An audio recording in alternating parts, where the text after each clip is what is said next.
All right, first class. You start. Well, I guess first, okay, so are we doing like a card thing? Or are we just doing questions? I've only done readings twice before. They were different with the different people. So what's your methodology? So that depends on you. When we dive into the Akasha, there are a couple of ways to do that. When somebody does a past life regression, it's all on them and they go into a meditative state or into a trance state and they explore their insides on their own, come out with the visions, they come out with the symbols and we examine all that. But when we want to do a conceptual Akashic dive, we use a map. And that map can be through any of the time-honored traditions like Kabbalah or Tantra or Tao, something with a really good map. And a few of these traditions have a good map. The map that I like to use is the Kabbalah's Tree of Life. Have you heard of that? I read just a little bit about it on your webpage. Okay, so you've seen the map, what the map looks like. I've got Hmm. one of those on my wall over there. And we use that because the tarot cards correlate with this map. And so it's very easy to use the cards as keys, correlate them with the map, and find out in which dimension the various subtle bodies of our being are currently reaching out to, currently engaged with. So knowing that you have quite a lot of questions, are going through an intense period in your life right now, that means that, energetically speaking, psychophysically speaking, heart mind speaking, your tentacles are reaching out into various dimensions right now. And so to get clarity at all of these levels, yes, I love to use the cards and take questions one by one, see what the cards have to say to that, and then add my own commentary to that from various traditions and see if that makes sense to you. Okay, well, I guess like I read a short list of questions. Could I tell you what my questions are and then you tell me the best way? The map thing sounds great, but okay, so and I don't know how many questions people usually ask. So I've got, I think, seven if we were to get to all of them. But what my questions are is first, and I was told by Spirit to ask this one or something along these lines. What is my soul name and how can I remember and fully embody it? Two, what is the deeper purpose? I have a lot of relationship questions and soul contract of my relationship with Carl. What is the purpose and lesson of my connection to Alex? Who is Adam Apollo to me on a soul level, and what role does he play in my path? What is my true connection to Atlantis, and is my guidance about opening it in Miami real or symbolic? What guidance or protection do I need to focus on in the next 5 to 12 months? And then where is that? The last one was, is there a soul child connected to me, and is this meant to be through physical birth or another form of creation and nurturing? So those are the realms. I think number six should be number one. Okay. All right. That might answer quite a few right up front. What do you think? Because No, I think that would be great. I'd like to leave it in your ballpark anyway, give you all the choices. I don't want to take away your freedom one bit, but just listening to those seven as you listed them for me and seeing as you're trying your best to give me the authority, well, maybe I'll take no, I won't. I won't take any freedoms away from you. But I do believe that that number six would tend to answer quite a bit up front. Yeah. You're, Can you read that for me again? That number six? what guidance or protection do I need to focus on in the next 5 to 12 months? All right. So even without thinking 5 to 12 months, what guidance or protection do I need to focus on? And it's a two-part question, guidance and protection. Big words. And you can just tell me to stop shuffling anytime and I will. Stop.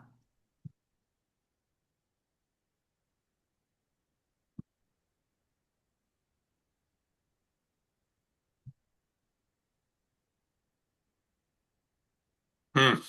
Big card. Big card.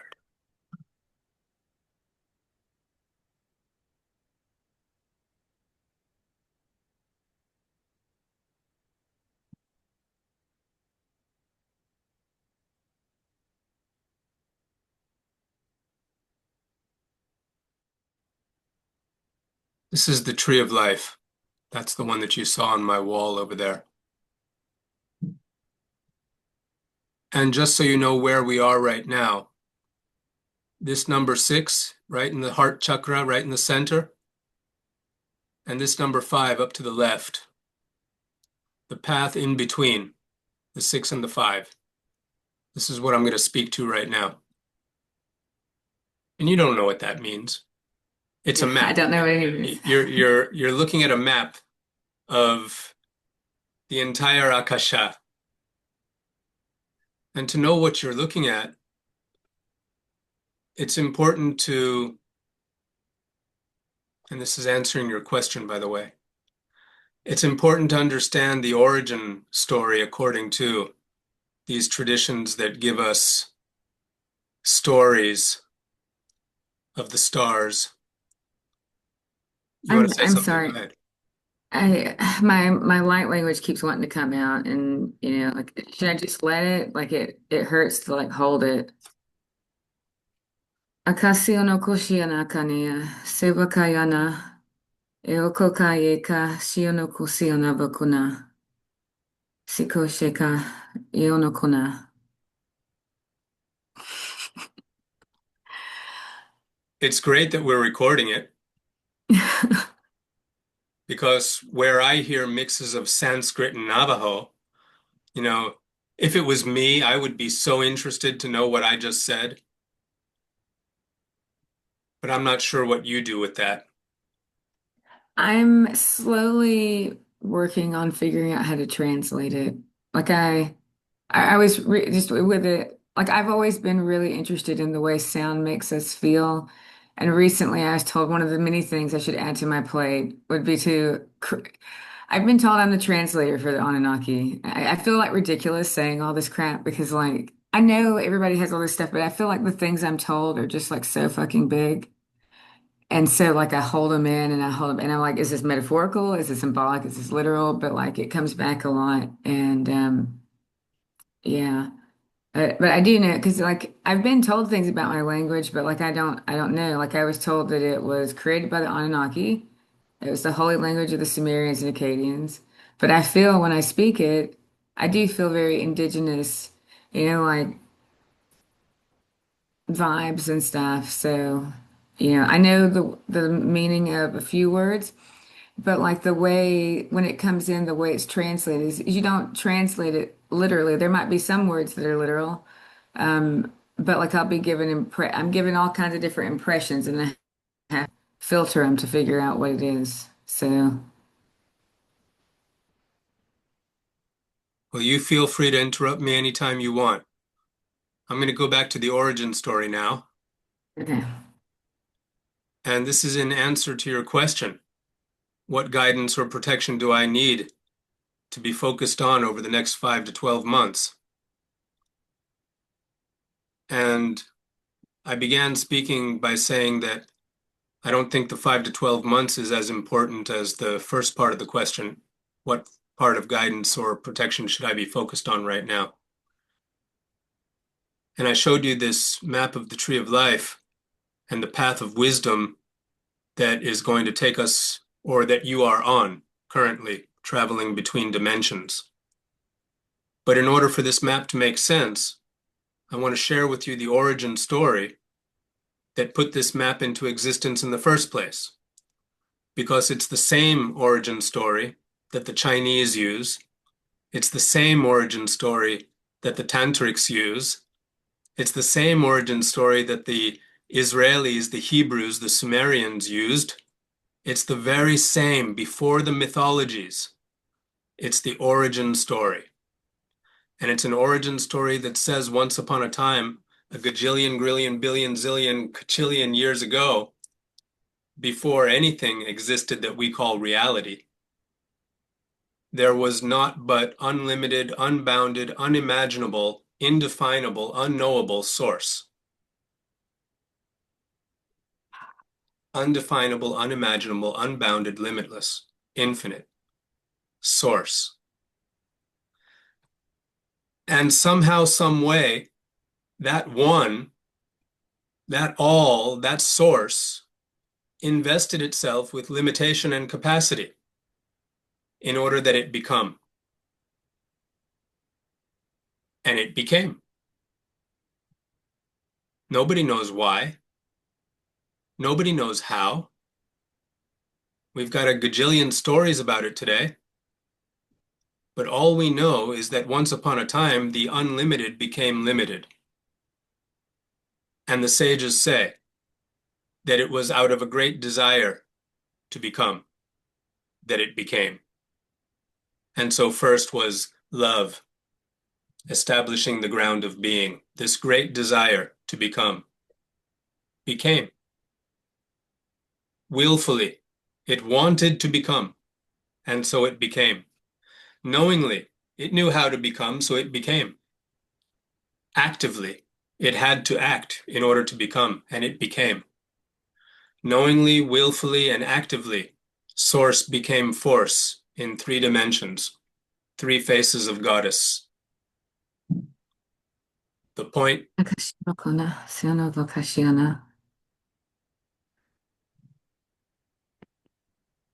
that's right, the Akashiana was born. So, I guess I did say that. Point became the line, became the plane, became every dimension of reality now. Now the Akasha is being born. Akasha means great sky or space. And as the goddess was going forth, knowingly, actively, and willfully in her 3 forms, she was creating all of the dimensions of the Akasha we call the Akashic Palace. And all of the space and sky was born.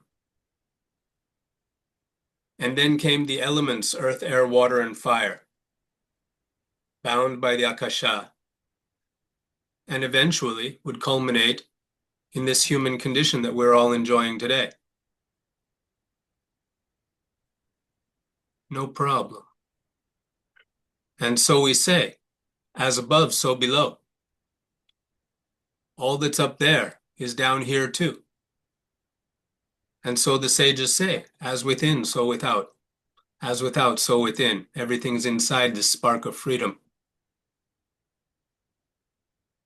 This is the origin story. And the map we're looking at is a map of the macrocosm, and it's a map of the microcosm.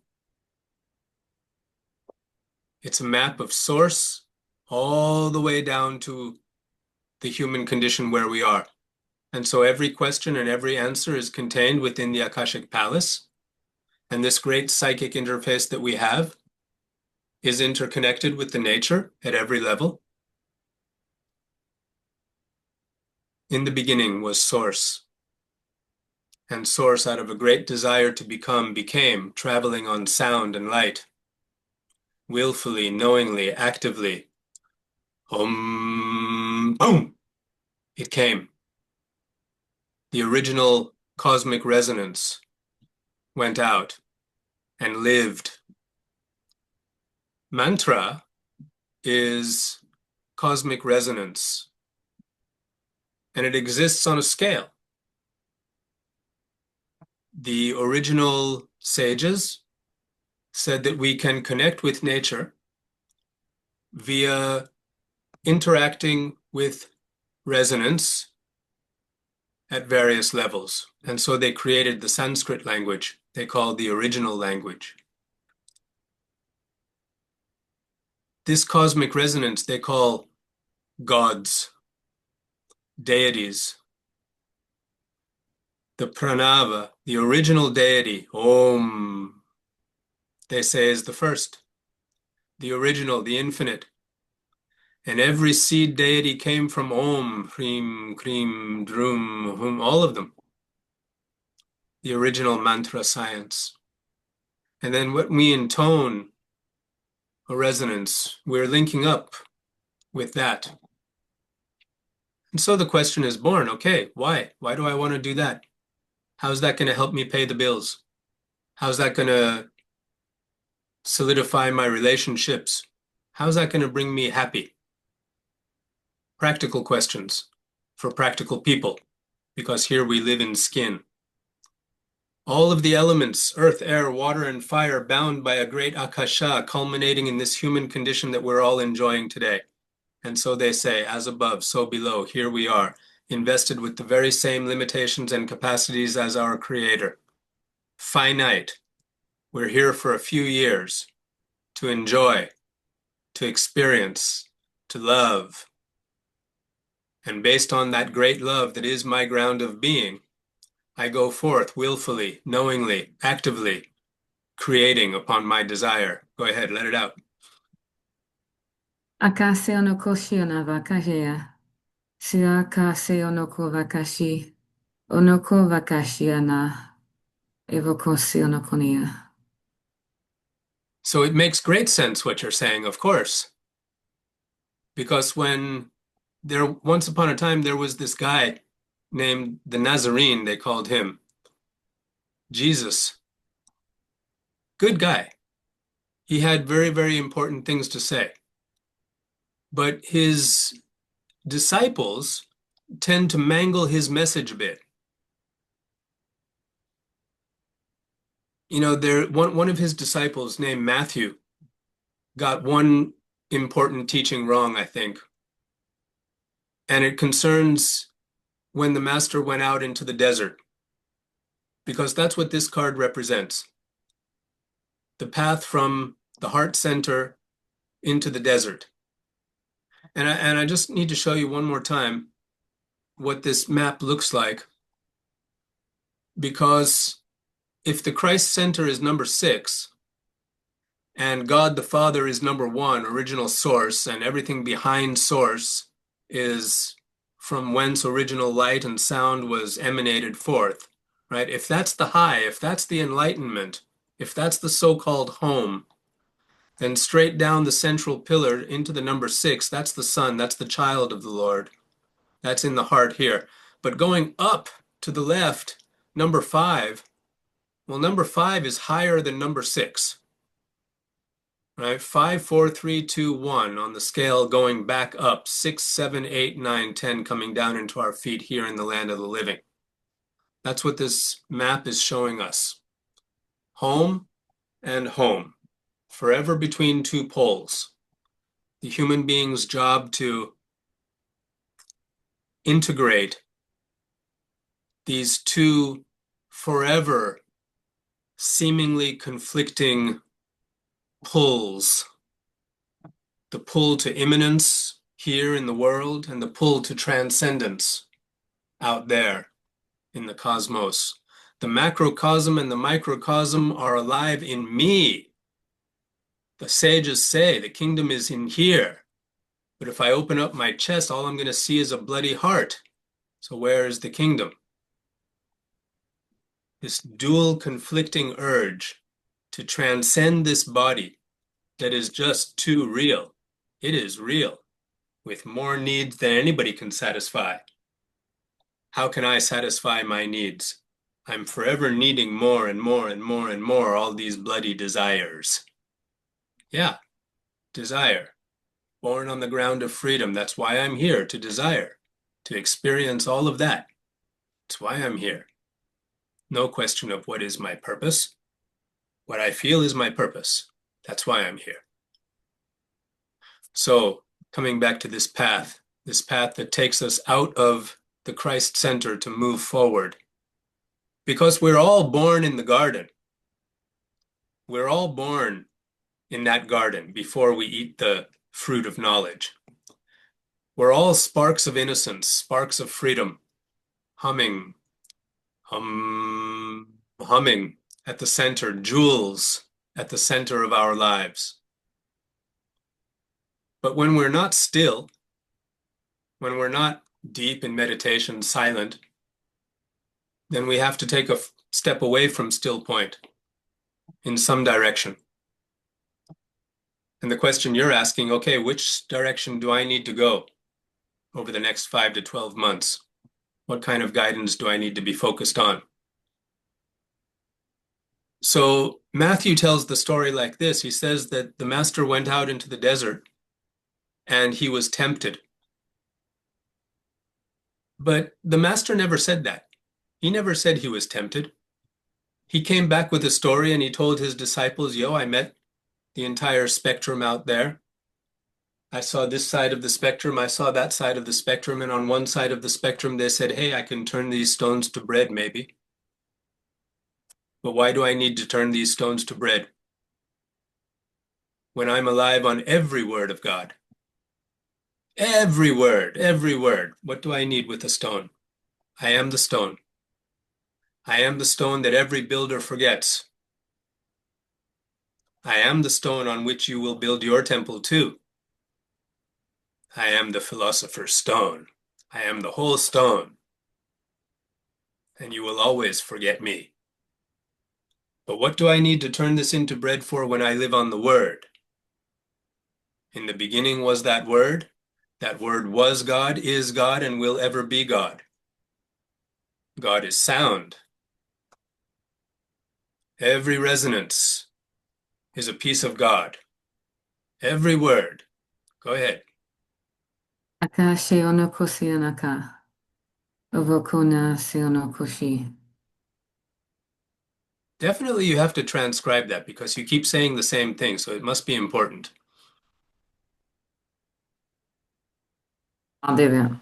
Definitely, definitely. You know, I once was involved in a particular lucid dream, a projection, and it was very, very important to me. Huh?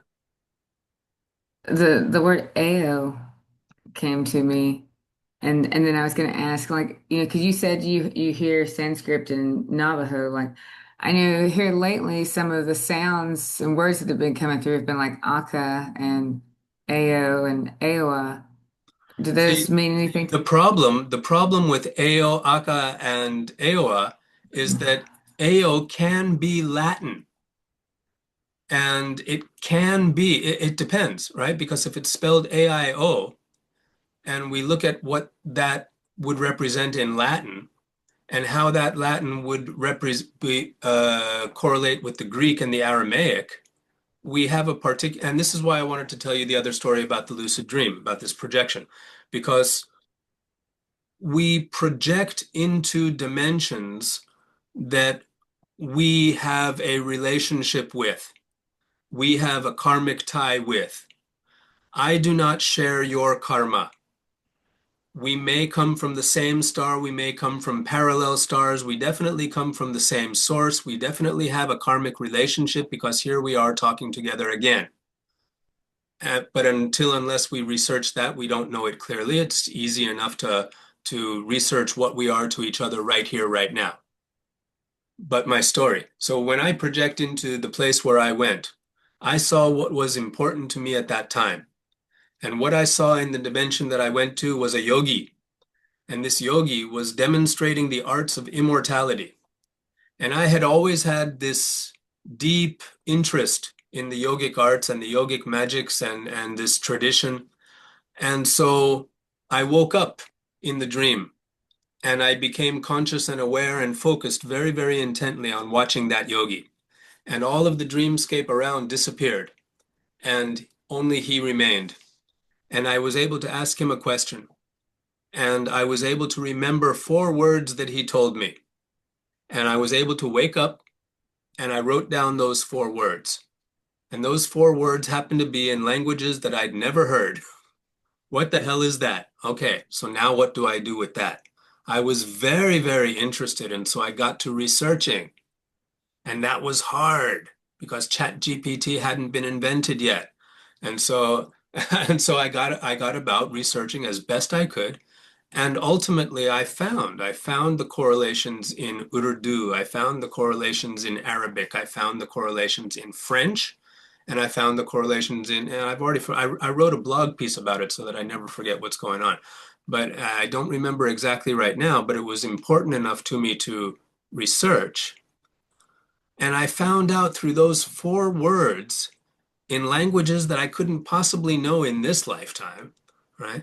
That I was being pointed to a particular town in the province of Odessa to find a tool that was used in a particular way by a particular guy at a particular time in order to develop myself towards this idea of immortality, if I happen to be interested in that. That's what the yogi was telling me. If you're really interested, all right, this is how you do it. You go this way. And in order for me to actually go in that way, I'm going to have to develop my body just a little bit more and develop my mind just a little bit more. Maybe, maybe. I seem to be going in that way. I have the tool still sitting there behind me, but it's wrapped up in plastic. I haven't even opened it yet, though I bought it a year ago. I'm waiting. I'm still waiting. Don't know what I'm waiting for, but I think I'm almost there. I think so too. The master took himself out into the desert. He said that he had a mission that he had to get about. But first, he had to go out into the desert and he had to have a needful talk with the dark side, like Luke Skywalker going into the cave, right? He needed to go out and explore. We don't know much about what he did out there except what his disciples have said. And for me, it's easy to see what these disciples say and what they've misunderstood because the Hebrews have a very special way of analyzing their five books of the Bible.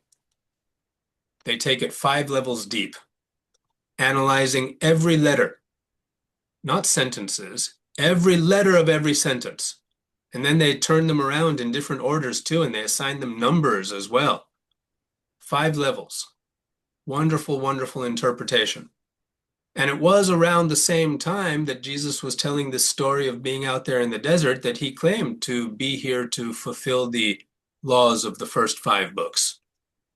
So he was speaking in those terms. And for some reason, when the Roman Empire overtook this religion, they did something different with it. But this path called adjustment, it's the path of adjustment or the path of justice or the path of the Libra, the great balancing scales. It's the path that takes us out of our heart, higher up on our journey. It's time to elevate. This is what we talk about ascension. Going out into the desert and having that real talk, getting real, looking at both sides of the spectrum and knowing myself for it. Because I am human. The master was human. And he took himself out into the desert for 40 days or however long it was. And Matthew said he was tempted because Matthew might have been tempted. But Jesus went out there and learned a lesson because when he came back, he said, "Okay, John, I'm ready. Baptize me, brother. I got a mission to get about to." And he went about his mission. What do you need to focus on for the next 5 months to 12 months? Maybe you got to have a real good talk with reality. See both sides and call is what is. Minus the bias, implicit or explicit, minus the stories, because we all tell them. But calling your spades spades and hearts hearts, and coming back to center with the truth. And then getting about your mission. What do I need to be protected by or from or with when every word is God? When every word is God. Om Namah Shivaya. What word is special to you? Maybe Akashiana. Maybe you like that one. Am I How? supposed to tell you? Okay? Am I, are you actually asking me or? No, Okay. no. And I record this because I'll often have hardly any idea what I say 5 minutes ago. That's why it's recorded. But I still remember your question. I still remember where we're going, and I know that this all comes back to answering the question, what protection do I need and what guidance do I need over the next 5 to 12 months? So a very needful conversation is needed to have by you, an examination of reality. And it's a hard one because it's one that you might not have looked at before as deeply as you've needed to, but something you're being pulled towards now because you feel something hard is coming from the left, but something is shining bright at center too. Okay, well, if something hard is coming from the left, no problem. Check it out because it's just part of reality. And reality is big, much bigger than anything I have to say about it. You see reality and don't call it good or bad, just is what it is. And you engage with reality as it is, according to your own desire, your own will, your own knowledge, and your own intent to activity. The answers to your first questions.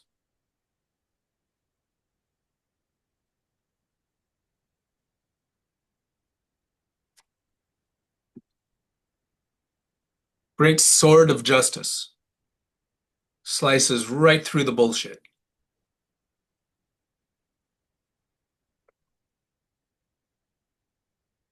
So there were 6 more questions, and any of those would be fine because number 6 just answered them all.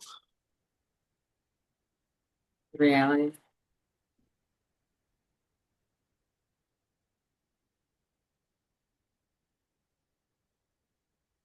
Well, the next question was, what is my soul name and how can I remember and fully embody it? Wow. Do you not know?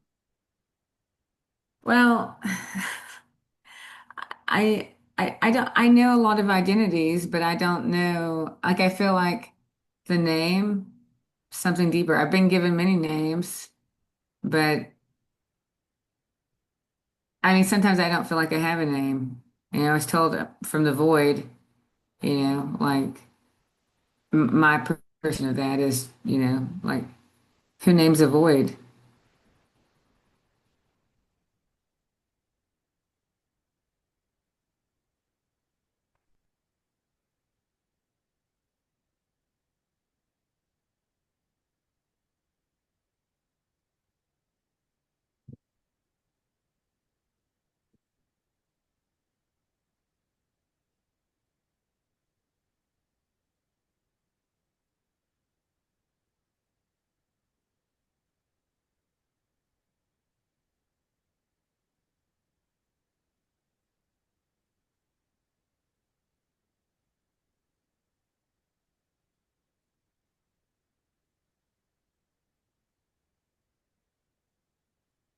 Yeah.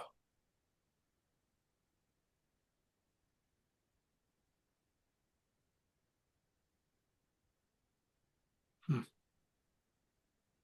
A really interesting card pops out at this question.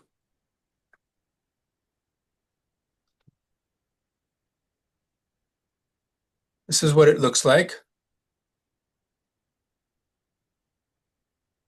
Looks like a knight with some sphinx. Yeah. Okay, it's like sphinx things and a knight. Is it some sort of looks like a shield, but it looks like it's a portal. Yeah. Good call. So this knight's carrying the void.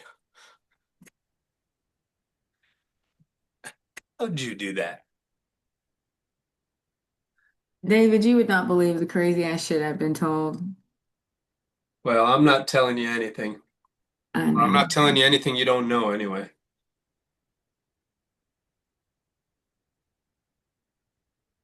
So what is that card called? This card is called the Chariot. Chariot. I want to see some more funny synchronicities. On the map, the chariot, because I pulled it in the downward facing direction, rides from the 3 into the 5. So the first card is in the upward facing position, adjustment, going from the 6 into the 5. The second one is from the 3 into the 5, coming from on high, also facing the 5. And it's funny because it was a very simple question. What's my name? And do I even have a name? Because when I go out into the desert and I sit with reality quietly and I see the whole stuff, well, isn't that just the thing I'm going to touch down on? The fact that I don't have a name, that I had a name last time and I have a name this time and had many names at many different times. But what's that original name before names existed? What's my sound before the sounds? And the thing about the sphinxes, they are a formula for engaging with what the magicians call the great work of becoming, becoming real. Their four names are knowing, willing, daring, and being quiet.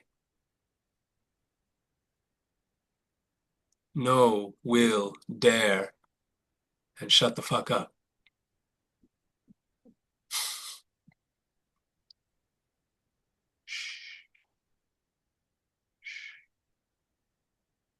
Because we tend to talk and talk and talk, and just like George Benson says, those words get right in the way.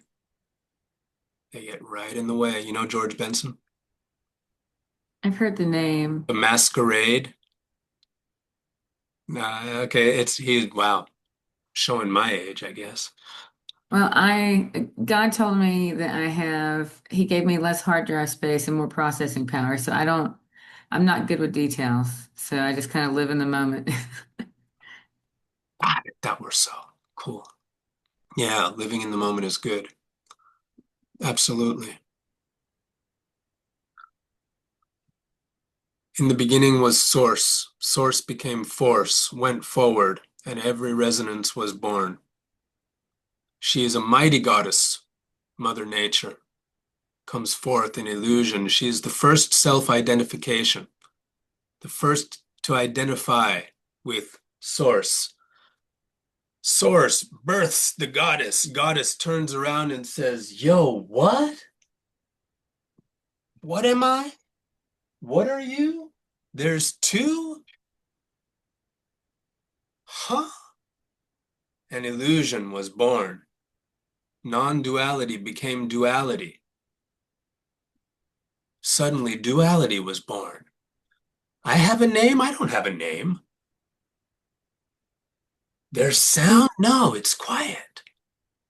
It's hot. You, Bloody cold. Akashio no Konasio no. You saying that just made me remember something I hadn't thought about in a long time. I remember God told me a story. He told me a story about how he was like swimming through space and he found me. Like he said he didn't create me, he found me. I was already there. But he woke me up. I don't know. Are you saying a guy found you or God found you? God found me. Okay. God found me. Sometimes he'd use a story of a little boy and a fish, and it was like, have you seen Ponyo? Yeah. It was kind of like that. It's like imagine me as Ponyo and God as the little boy. Um, uh, I love stories just as much as the next gal, but where my head went to with that one was, man, if I existed before God, if I was there for God to find me floating in space, God didn't create me, God found me. Whoa, what does that make me? And that would push me into bhavana. Bhavana is silent, still contemplation.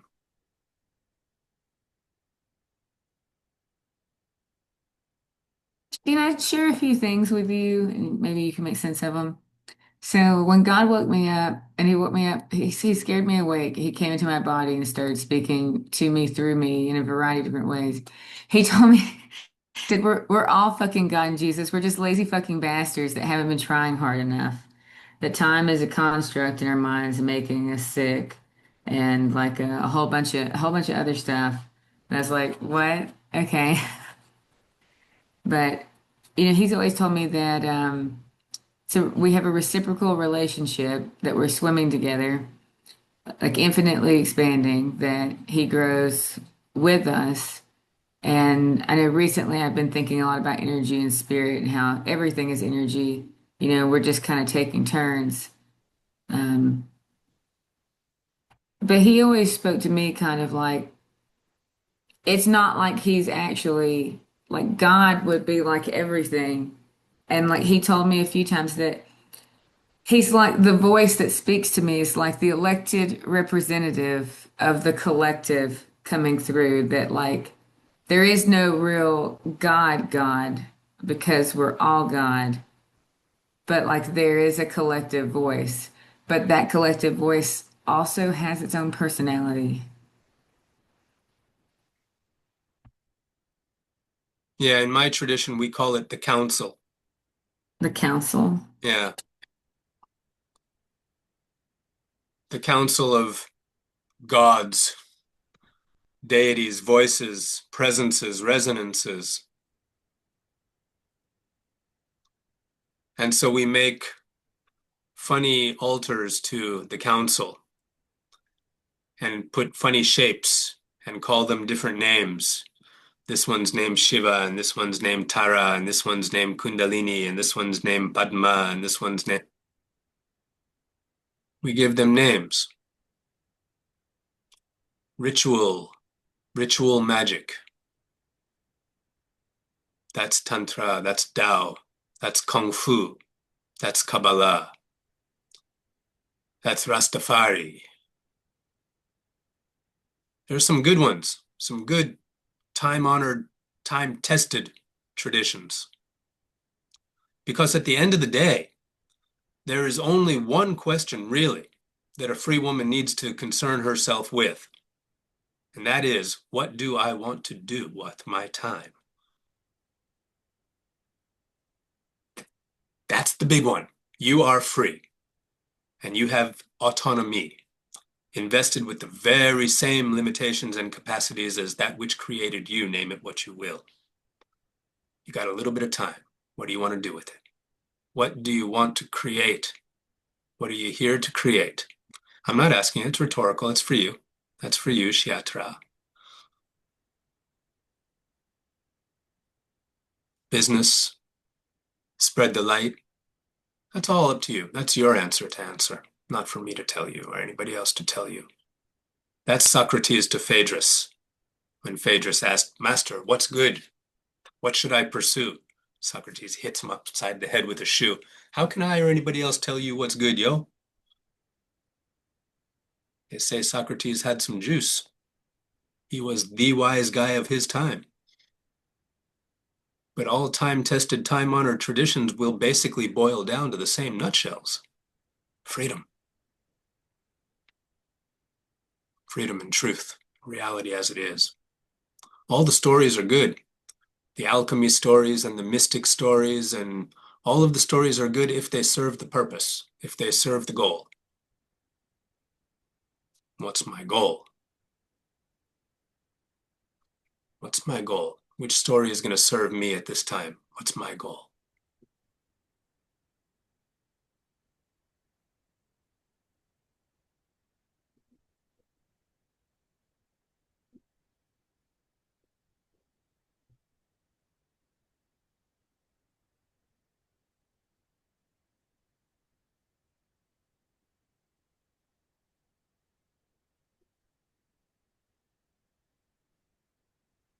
Do you want me to answer? No.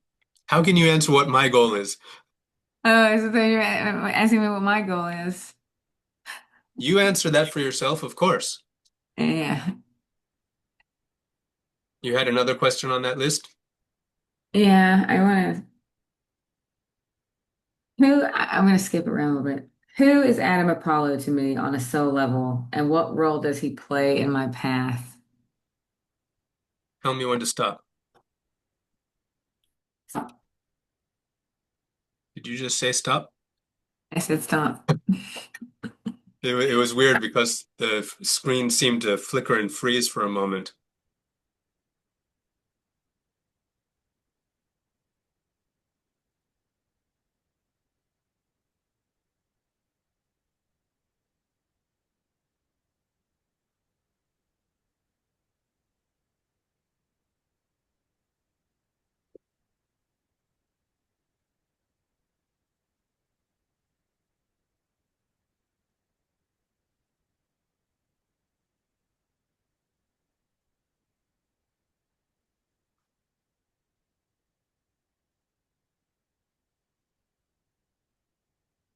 What is that? Three swords. You said Three of Swords? Three swords. Three of Swords. So the Three of Swords is a really funky card because it's the card or it's the perspective that fills you up with sorrow when you've seen too much, but not enough.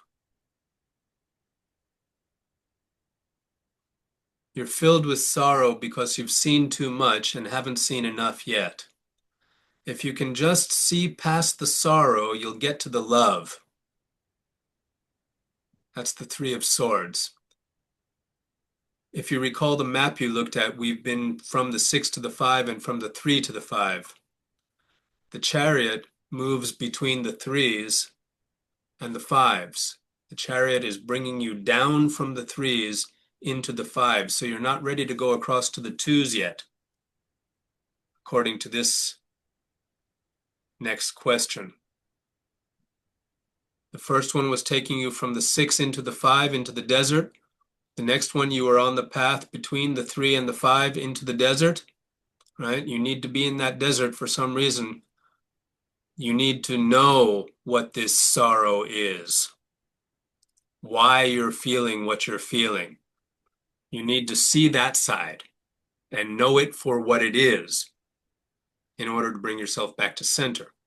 Because both sides are full of self-righteousness.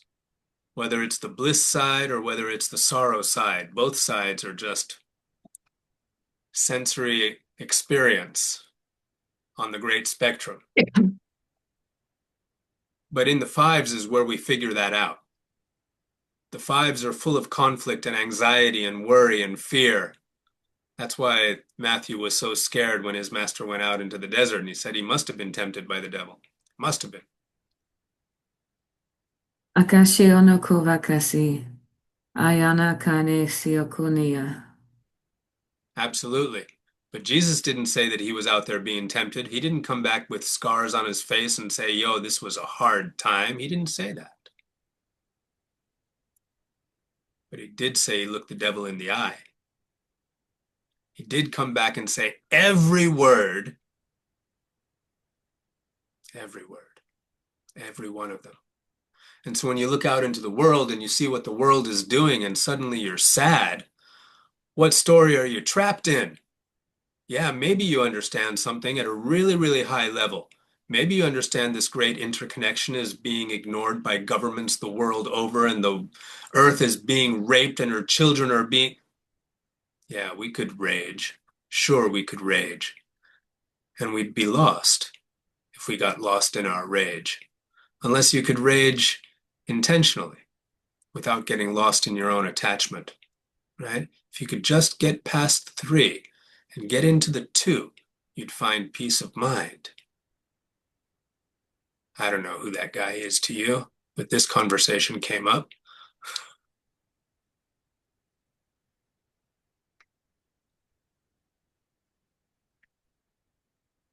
You said, I want to ask a question real quick, because you said it's a funky card because it talks about sorrow and stuff, but what's the other side of it?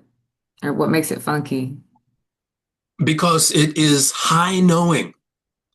You know, you look out into the world and you know that it's fucked up because you know why. In a deep, deep place, you know why. We're not intuiting that we're right. We know. We know it's wrong because we know the innocence in our own heart. We're not so far gone. Veil upon veil upon veil upon veil may have been pulled over our hearts, but something is still warm and vibrating and shouting so hard that we know. And there are too many voices around me that don't know, too many that could stifle it if I let myself be stifled. The whole system is designed to keep me quiet, and so most people succumb here. And so you have the great spiritual awakening communities of people who are going nuts because they know something, but they don't know how they know or why they know or what they know. And they're just trying to give it life.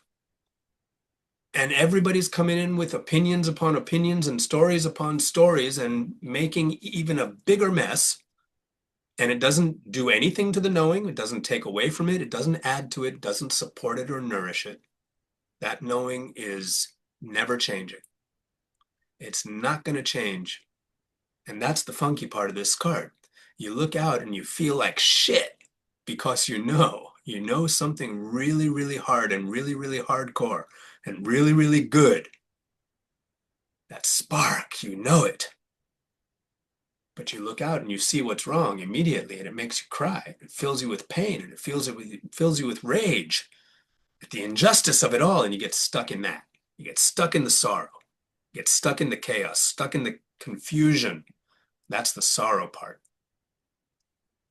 And you only get stuck there because something is awake in you. So, how can you bulldoze past that stuckness? That's the great blockage, right? How do you bulldoze past that three of swords and get over into the twos? That's the trick. It's a sword, just like the mighty sword of justice. We've got 10 swords. There's an ace of swords, a two of swords, a three of swords. So, what's a sword? In the beginning, all of these elements were created: the earth, air, water, and fire. We are earth, air, water, and fire. We are made up of the elements. And so the traditions have the elemental practices of calibrating our elements, balancing our elements. Ayurveda talks a lot about the elements. Tantra and classical yoga talks a lot about the elements. But in tarot lore, they say that the swords are the element of air. And we're talking about our cognitive processes, our intellection. Somebody nowadays is calling this whole thing a great intelligent design. Yeah, there's a great intelligence in this universe. Somebody calls it a mathematical universe. But funny, Michelangelo pulled from the mathematical universe and Da Vinci pulled from the mathematical universe in quite different ways. Michelangelo was able to paint a Sistine Chapel. Da Vinci was able to make a Tower of Pisa. And airplanes, and Vitruvian men with looked like 6 arms or something. How do you pull from the Akasha, from that intelligence, this process we have, this intellection, this great, great analytical stuff, great stuff we have here. These are our swords. And when we look out into the world and we use our swords and we get stuck in a particular emotional idea, we're getting stuck. But here classical yoga comes in, tells us how we can use our mind.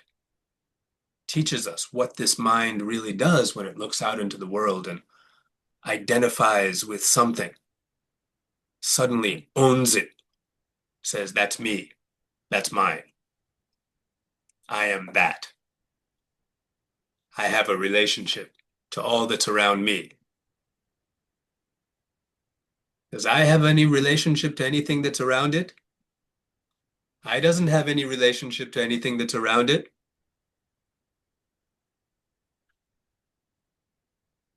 Never, never, never allowing another one to abscond with its sense of self and propriety. Never. I'm never appropriated by my environment. I is never appropriated by its environment. I know where the garden is. I knows from where I've originated. I knows. And I know too. Definitely I know. Yeah. Psychologists give me many splendid names. Definitely. Neurodiverse guy. Jung came close to knowing me, and I applauds many, many who follow in that eminent doctor's footsteps. For to know me is to love me, truly. To know me is to verily know one's own self, right? I isn't disordered. Most certainly neither am I. But divergent, yes, totally. I won't succumb to your authority or the hierarchy or the common man's models of this or that, right? I am the authority. It's my right. Just consciousness born on a speck of dust, free. And so is I, under my authority. Right? I knows how to play the game too, and so do I. We are very proficient, I and I, right? Skilled, and so must you, right? You who diverges from the norm. But don't call the self divergent, though, or disordered, or diversified, or in any way disassociated from reality, because reality is vast, yeah? Its depth and breadth only superficially explored, usually, only somewhat understood. That generative matrix of reality birthing all of the resonances, all of the frequencies, all in alignment and harmony with nature, right? The media doesn't know, the public school system doesn't know, the traditions, the philosophies, the politicians, the arts, the scientists, not even the armchair poet can know me past what I show, what I and I show thee. And we have many masks for every occasion. Yeah? Good game. Good game, this divine play of life. Right? Play. Play, play, play, play, play.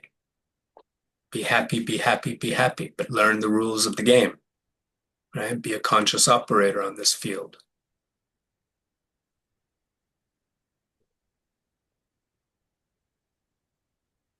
We look out, we don't get stuck in the threes. Move. Move over into the twos. Remember the love. Remember the heart magic. Peace of mind is a good thing. Letting those swords rest. We don't need to be swinging all the time. Hmm.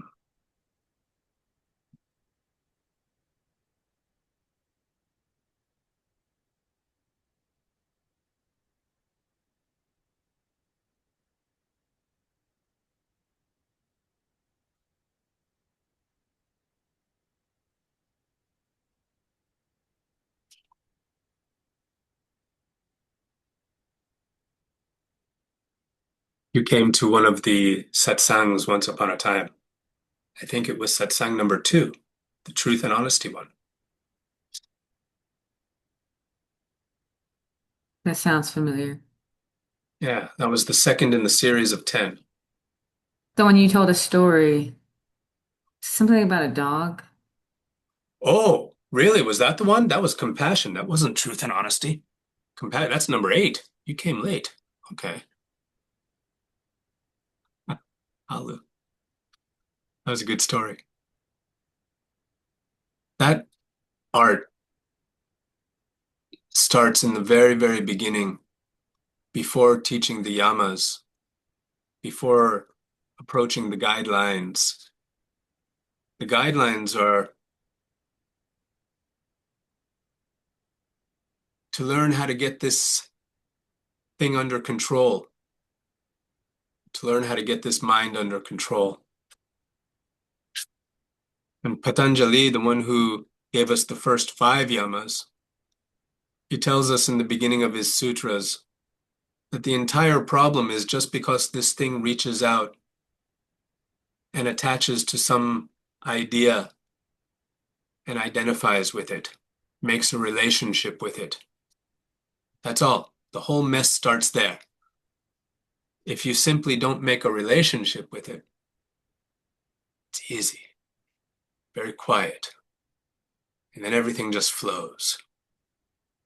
Very easy to be present and surrendered to the flow. And so people get stuck in thinking about it. But if that's so, how do I go to the supermarket and buy what I think I want?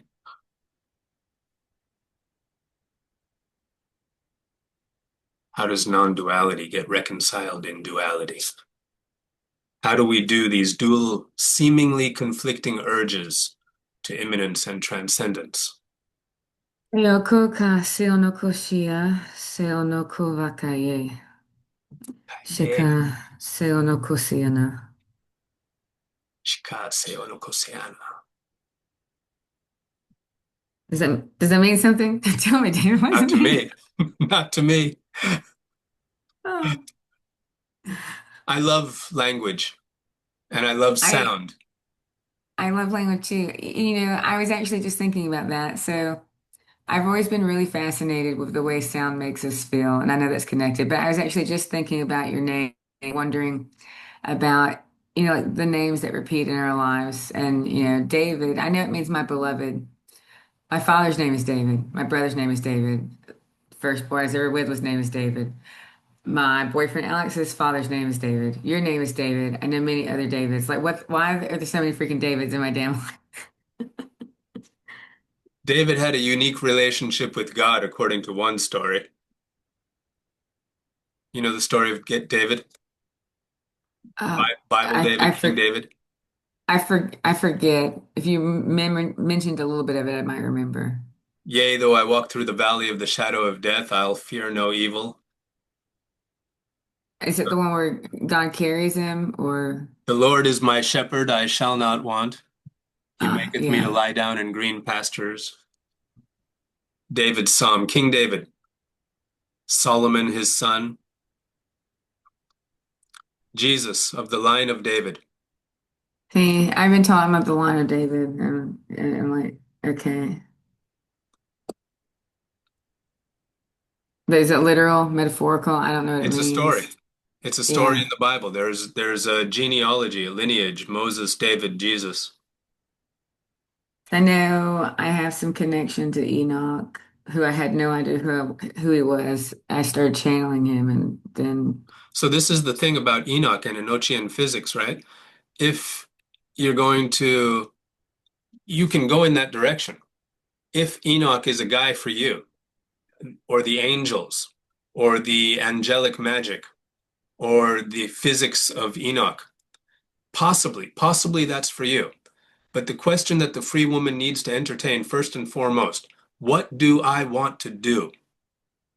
Because you can do it. You know, when Putin invaded Ukraine recently, I wasn't involved at all. Why I need to involve myself with that. It has nothing to do with me, geopolitics. As if I could do anything if I wanted to be involved with it. I'm just a David sitting at my desk in Japan. So I was ignoring it. I wasn't thinking about that at all. Why do I even need to think about it? And I get on Facebook and I see all these people outraged at what Putin is doing. Listen to what my own family has to say about it. And I don't know why I was moved on that particular day to move in that particular way. I don't even remember now, but I was incensed. Something about he was moving his tanks towards the Ukrainian something. And I don't know who motivated me. I don't think it was my daughter. Something pushed me. Something said I needed to be motivated.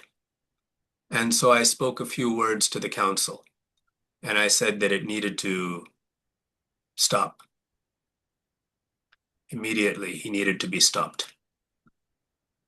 The next morning, I wake up and I read the newspaper. All of his tanks are stuck up in the mud. They can't go forward even a little bit. And I was like, hey, way to go, God. Good job. Did I have anything at all to do with that? I was sitting here in my room just talking to the council. I wasn't doing nothing. But like that, it goes. Sometimes. Oh, when George Bush was playing his games way back in the day, and Cheney and Rumsfeld, and they were doing their thing around 9/11. It was the first time I was a young guy. It was the very first time I saw politicians playing with words to create fear. I didn't like that. That made a feeling like a great need for justice rise up inside of me. And so from my place in the Himalayas, even with my master, we called for some hope and some change that needed to be. What a guy came. I was very, very happy with that guy. But just in case it wasn't a done deal, right? As if it couldn't be a done deal. My God, that guy had charisma. But just in case it wasn't a done deal, man, how much money did I spend? $3,000 to buy a plane ticket and fly all the way to Washington, D.C. and just climb up the Washington Tower and look at the White House and make a prayer. And I stayed in Washington, D.C. for one night only, and that was it because I believed something. What do I want to do with my time? What motivates me to move? And how do I need to move based on what I'm desiring in the moment, my conviction, my freedom? That's the only question I need to answer at any given moment because I'm a free man.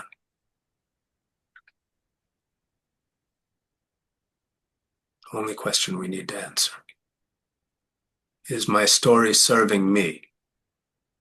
I got quite the story going on in this room. Quite the story. Is it serving me? Is it keeping my family healthy? Is my daughter happy? My big motivations. And if I call myself a guardian of the universe, why am I letting Trump do what he does?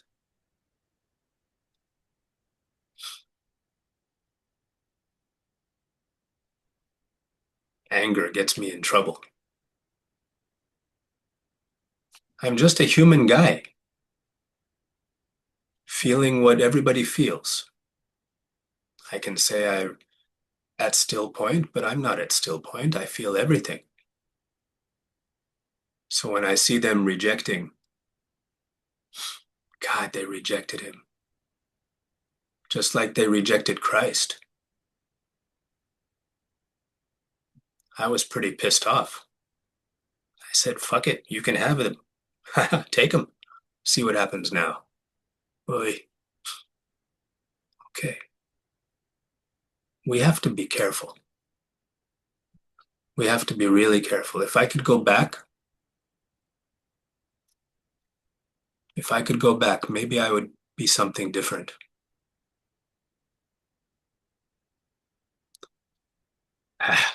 Maybe it has to be what it has to be, and I'm telling myself too many stories too.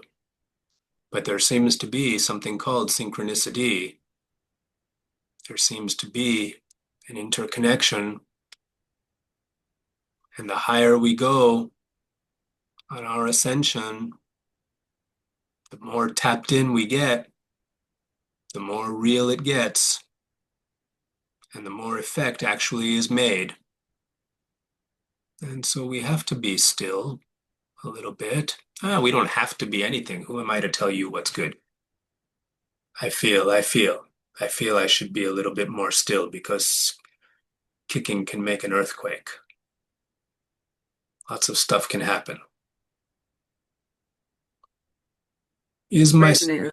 okay? I resonate that. I'm tired of people telling me what to be. Like I feel I'm that earthquake. I'm an earthquake. So yeah, I've constantly had visions of just like all of the like volcanoes and seas and hurricanes and stuff. Like I've always felt like I have so much inside of me and I have to keep it inside because if I let it out, like I might accidentally destroy the planet. I mean, I could also do a whole lot of good, but Look, check it out. I'm not telling you these stories without purpose. When I was a kid, I used to think that there was a monster inside of me too, because there is. When I met the Jupiter King walking through a shopping arcade in downtown Kobe when I was 21 years old, you've been here, haven't you? I'm trying to remember. I think I came to Kobe. I went to Kamakura when I was here this last Right? time. Yeah. Yeah. So I was 20 years old or something walking through the shopping arcades in downtown Kobe, and I came upon the Witches' Enclave run by a guy named the Jupiter King. And the Jupiter King was a cool old man, nice twinkle in his eye. And he saw the young me and he said, "Hey, come on in." And it was, one of those new agey, lots of incense going on, crystal balls and feathers and stuff, and right up my alley. And he said, "Come on in." And he invited me into a library. And this library was floor to ceiling English books in downtown Kobe. I mean, in in a new age shop, floor to ceiling English books in Japan? What? We hardly find English bookstores here, not much less new age bookstores. But he told me that he was going out of business and I could take home as many books as I want for a penny a piece. I said, "How many cardboard boxes do you have?" And I took home about 300 or 400 books, piled them all into my car, and I started reading from that day about all this stuff. And in that collection of books, I found one that introduced me to the Akasha and a special technique called path walking in the Akasha. It would teach me how to enter the gates of the palace. And this book showed me the technique and it warned me too. It said, when you go into the palace, you're going to meet a guard outside of the palace. And you got to be polite to the guard and ask the guard's permission to go inside and close all the doors behind you, no matter what door you go through. And I was young enough and respectful enough and didn't know enough to follow it to the letter. I was like, wow, I've just hit upon a treasure here. I am going to do this exactly as it says. And for about 2 years, I did. I followed that nightly, learning to meditate, learning to scree through the ether, learning to enter the Akashic Palace. The book told me that I could do anything that I want. I could learn anything that I want, connect with anything that I want, just follow these simple rules. Be polite to the guardian, ask permission to go inside, and close every door behind you, no matter what. You're free to go into any room you want to go into, but when you leave one room, close the door behind you. Right? That was it. Okay, and I did that. Fantastic 2 years. I won't talk about the 2 years because it'd be forever story. But on day 2 years and one, January 17th, 1995, I had the funny idea suddenly. It's 2 o'clock in the morning when I was wrapping up my meditation, naked on the bed because I was so hot when I meditated now. The jewels just rising, sweating, bullets, deep winter in Japan. 2 o'clock in the morning, coming out of my meditation, and I thought, what would happen if I just left the door open? Never had that thought before. Don't know why it should happen to me tonight. So I left the palace, front door wide open intentionally. Met the guardian on the way out. Guardian didn't say a thing to me. We greeted each other cordially. I went to bed. Oh, 5:17 in the morning, the great Hanshin earthquake strikes Kobe. Just 3 hours later, my bookshelf had fallen on top of me to protect me from all of the glass that would fly into my room from the wall unit air conditioner flying out onto my veranda and the apartment going like this. 6,000 people died in that earthquake. When I made it outside my Twilight Zone twisted apartment, the entire world was on fire. I didn't even feel the earthquake. I was sleeping. Slept right through that thing while my apartment twisted around me. That was nuts. So when I did get out through the hallway and I did see the whole world on fire, I thought North Korea had sent missiles over to us. I thought we were at war until they started saying earthquake, earthquake. Maybe, we can call for the rains when we see the apple orchards need some rain, need some snow that they might seed properly. Maybe we can do that with our connection to the weather or just enjoy the sun on our own skin. When we talk about having an earthquake inside of us, yes, it's possible. Puns aside, there's quite a magnitude to that responsibility, if such is ours. 6,000 people is a lot of people. So, do I really want to say that I had anything at all to do with that? No, I don't. If I had to say that, then I might have to feel guilt. I might have to repent. I might have to be a different guy than I was, maybe a little bit more responsible with my word and my intention. Well, that was 34 years ago. 34 years ago, like it was yesterday. Seen and been and done and said a lot since then. But if I did have anything to do with that, it's shaped what I am today. I would rather not create another earthquake. That's me. I would rather not do that. But I will call for rain sometimes.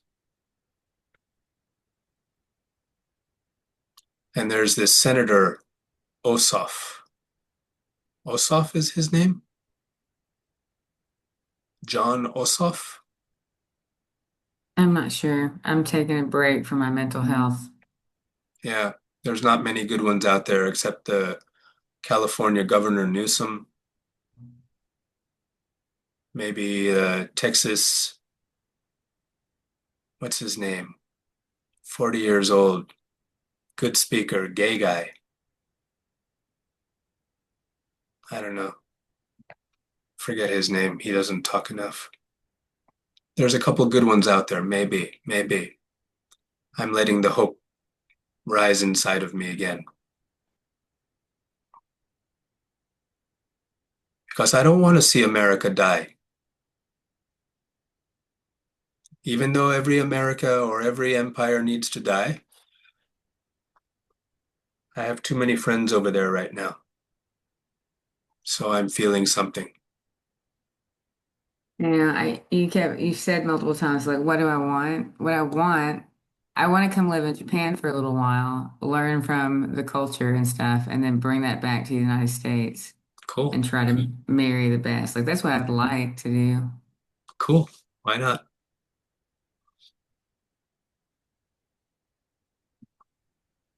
The world is your oyster. Let me ask you a question. I always want spiritually told the Japanese are the elders. And going kind of touching on like the Atlantis question, I also think like here lately, like the question that I would have asked is what is my true connection to Atlantis? Is my guidance about opening it in Miami real or symbolic? But like talking about Atlantis and Japan and stuff, because those are things that come up in my mind a lot. Is okay, so like if there was this ancient culture and stuff, um, Japan isolated, it was the Edo period. They isolated for 100 years. And I remember when I was there this summer, it hit me profoundly that because having been through the pandemic, that basically like Christianity was spreading like a virus.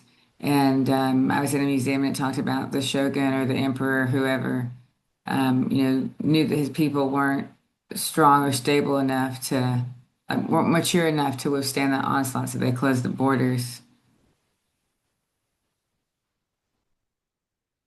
It's interesting to think about, I mean, and not really Christianity, but Christianity particularly, like as like a virus. And it's not like it's all bad and stuff, but I think like the difference between like fear-based faith and love-based faith, like people get it wrong so easily with Christianity. Keyword being people.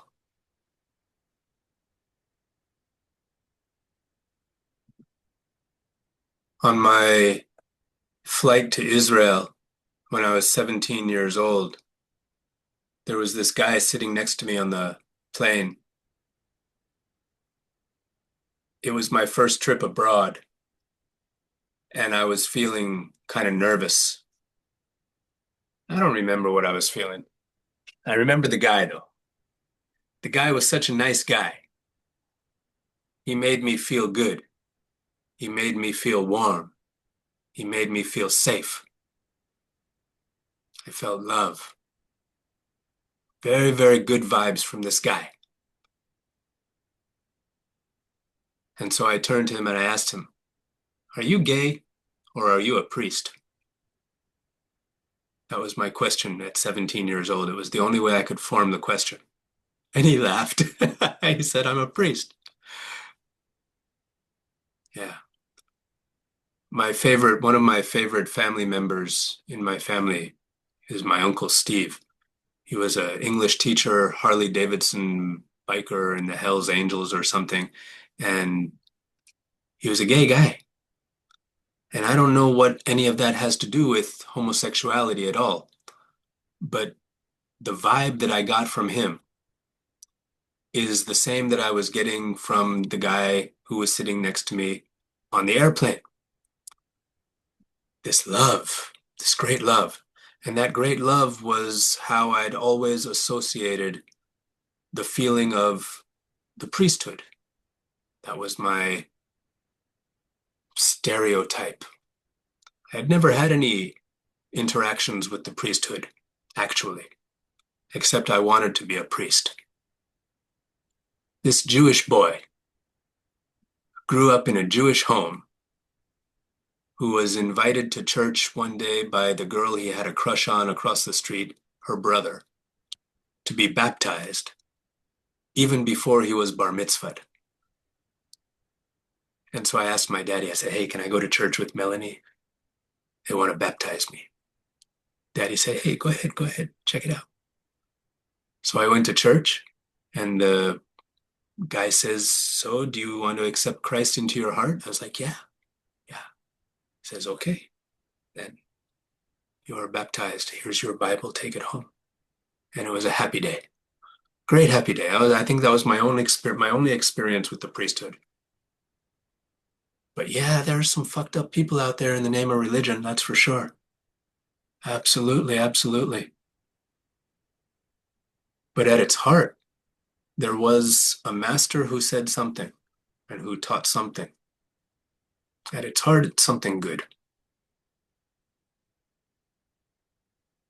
Missionaries. Ha, missionaries. Jehovah's Witnesses. God, you get them into your living room and have donuts and coffee with them. Wow, you're in for a conversation. It's funny. I've had Jehovah's Witnesses at my house once, and I let them in because so I always just called God, God or G, but like a year and a half ago, he asked me to start calling him Jehovah, so that's why I call him now, or when I'm talking about him to other people, that more personal thing.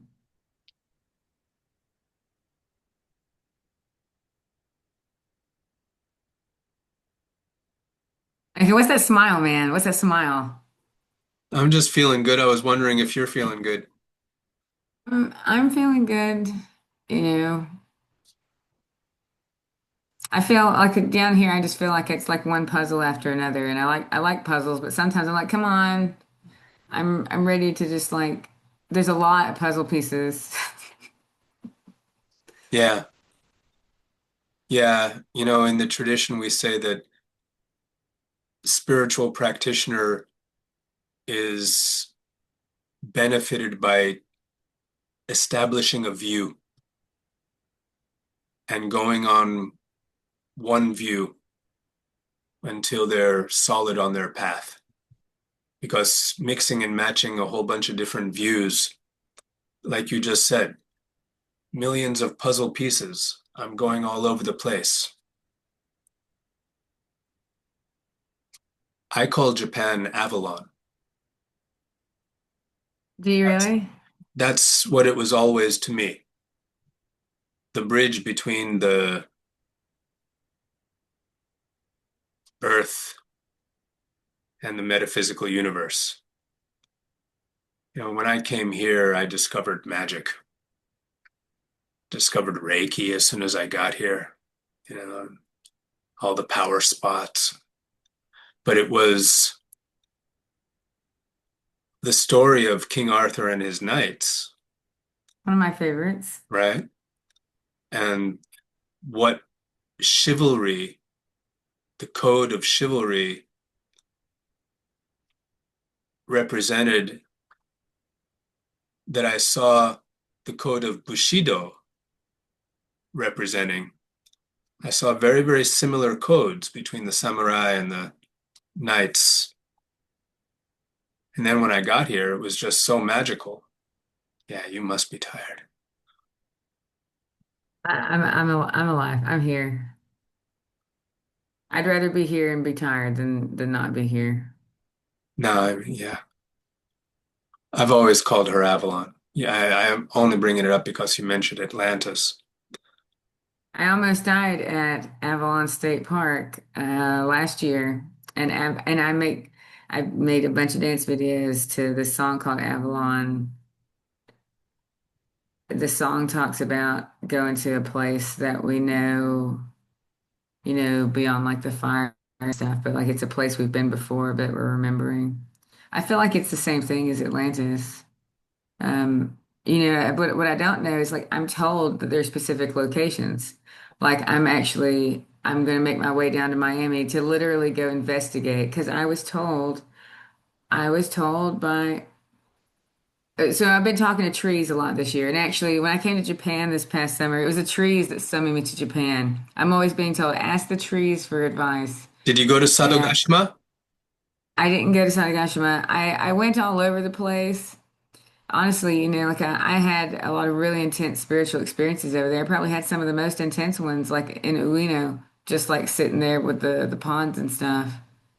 But I don't know, the trees wanted to inspect me. They told me they're connected all over the planet. But one of the things that's special about Japan is they've got that balance between, the natural, that respect and stuff. And that hits me a lot because like when I was a little girl, like I was really poor, but we lived in an area that was like natural, like I had woods and a creek, and it was a thin place, so it was special.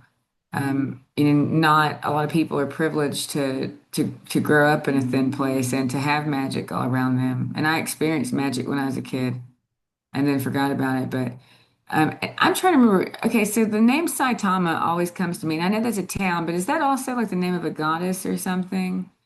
Or no? Do you know what that word means by chance? Saitama. I get Tama impression. means let's find out. Saitama meaning.